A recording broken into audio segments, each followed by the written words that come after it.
Hello everybody, welcome back to my channel Keerthika's kitchen. ఈరోజు వీడియోలో పాలకూర ఇంకా మర్మరాలతో టేస్టీ వడ ఎలా ప్రిపేర్ చేసుకోవాలో ఈ వీడియోలో చూపిస్తున్నాను. పైన లేయర్ క్రిస్పీగా లోపల సాఫ్ట్గా ఉండే ఈ వడ చాలా ఈజీగా ప్రిపేర్ చేసుకోవచ్చు. ఒకవైపు వర్షం వస్తుంటే ఈ వెదర్లో వేడివేడిగా గారెలు తినాలనిపిస్తుంది కదా. అలాంటప్పుడు ఈ హెల్దీగా ప్రిపేర్ చేసుకునే పాలకూర మర్మరాల వడలు ఎలా ప్రిపేర్ చేసుకోవాలో ఈ వీడియోలో చూసి మీరు ట్రై చేయండి.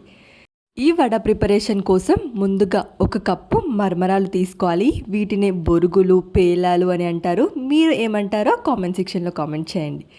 ఇంకా ఈ మర్మరాలని మనం వాటర్ పోసుకొని సాఫ్ట్గా అయ్యేంత వరకు 1 నిమిషం పాటు బాగా వాష్ చేసుకోవాలి. ఇలా 1 నిమిషం నానిన తర్వాత ఇందులో వాటర్ పూర్తిగా పోయే విధంగా ఏదైనా ఒక స్ట్రైనర్లో వేసేసుకొని వాటర్ పూర్తిగా గట్టిగా వాటర్ పోయేంత వరకు ఒత్తేసుకోవాలి.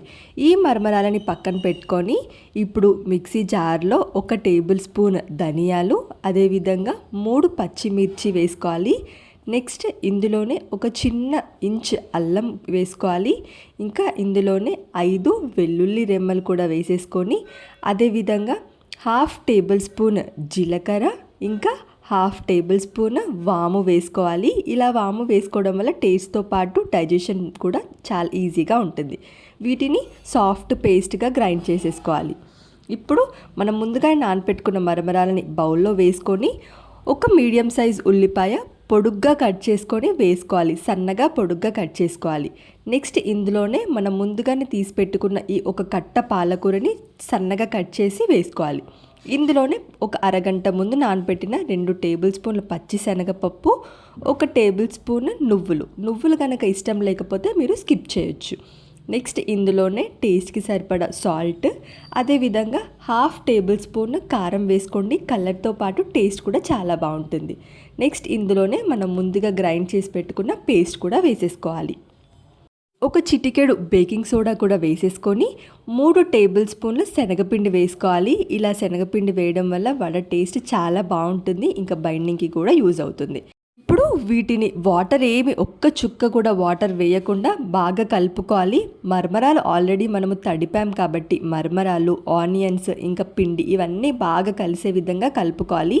నేను ఇక్కడ చూపిస్తున్నాను చూడండి, ఈ కన్సిస్టెన్సీ వచ్చే విధంగా కలుపుకోవాలి. ఒకవేళ మీకు పిండి లూజ్గా అనిపిస్తే ఇంకొక టేబుల్ స్పూన్ శనగపిండి వేసుకోండి, లేదా బియ్యపిండి ఏదైనా పర్వాలేదు. ఇలా కలుపుకున్న తర్వాత చేతులకి కొంచెం ఆయిల్ అప్లై చేసుకొని చిన్న రౌండ్ బాల్గా చేసేసుకొని వడ షేప్లో ప్రెస్ చేసేసుకోవాలి.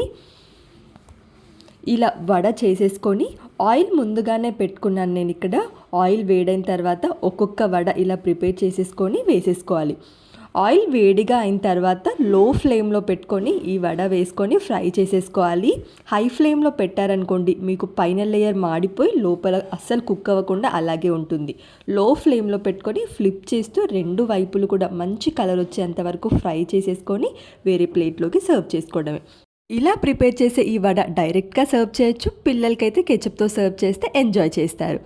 ఈ పాలకూర మర్మరాల వడలు మనం రెగ్యులర్గా చేసుకునే వడ కన్నా కొంచెం హెల్దీ రెసిపీ. పాలకూర వేసాం కాబట్టి పిల్లలు ఆకుకూరలు ఇష్టపడకపోతే ఇలా వడ చేసి పెట్టండి, ఇష్టంగా తింటారు. మీరు తప్పకుండా ట్రై చేసి ఎలా వచ్చిందో కామెంట్ సెక్షన్లో చెప్పండి. వీడియో నచ్చితే లైక్ చేసి ఇలాంటి మరిన్ని ఇంట్రెస్టింగ్ రెసిపీస్ కోసం ఛానల్ని సబ్స్క్రైబ్ చేయండి. Thank you for watching.